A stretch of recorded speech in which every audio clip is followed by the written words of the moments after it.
Now, hello students. Now we are going to go for the next topic, that is imagery, and the next topic that will proceed for the repetition. So we are continuing our literary devices, and this is one of the topic, that is imagery. What is imagery? It is a literary device that creates image in the listener's mind.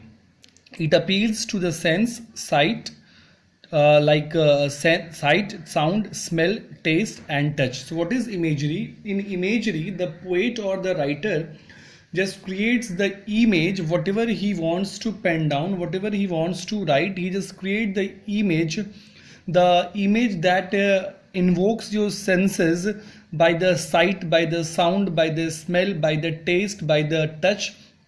Whatever he presents in front of you, that is in the form of imagery. For example, in the last topic that we have studied, that my mother is 66, here the poet had used merry children spilling out of their homes. As soon as this line comes, merry children spilling out of their homes, there is an image in our mind where we see students, where we see children coming out of their homes. They are running out of their homes and they are very happy. They are very happy for the sake of their playing, for the sake of their entertainment. So here the poet creates the image. So this is the point of imagery. And one thing more, that imagery is mostly written in such a way that we only understand the sight, sound, smell, taste, or touch. So there are several examples, there are several stories and poems where the poet and writer uses imagery, and I can say this is the most common phenomena. This is the most common way where the poet or the writer uses this imagery form in any poem. So there might be many examples as per your knowledge too, where the poet or the writer creates imagery formation.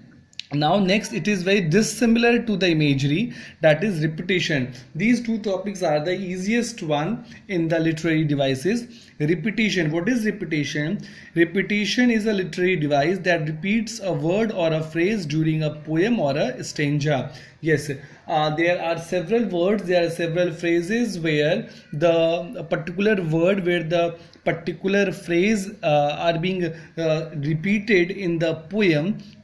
If it is being asked in the story, it is being asked in the examination of the poem or the story, and you might observe that a particular word is being repeated one after another, then it will be the formation of repetition. You might have seen that whenever the writer or the poet creates a stanza, whenever the poet creates the stanza, at every stanza, or the beginning of the stanza, at the last of the stanza, there are the group of words, there are a particular sentence that are being repeated in the starting or at the last of the sentence. So if the particular sentence is being repeated one after another in every stanza, at every beginning of the line of the paragraph, then it will be considered the form of repetition. Again, here I have taken an example of the last chapter, that is smile and smile and smile.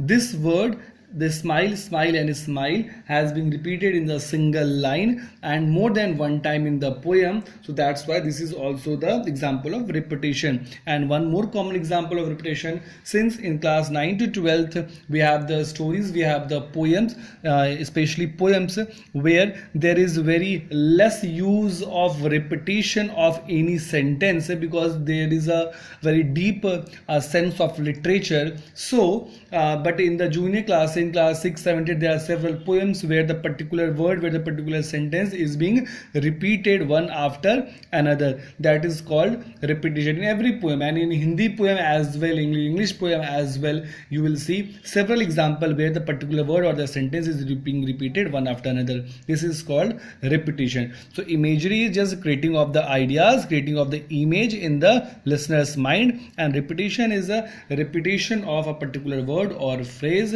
in the particular poem. So these two topics were the easiest topic of literary device that we have studied. Now we'll be continuing with some more literary devices, and some technical issues of literary devices will be discussed in the later classes. Thank you.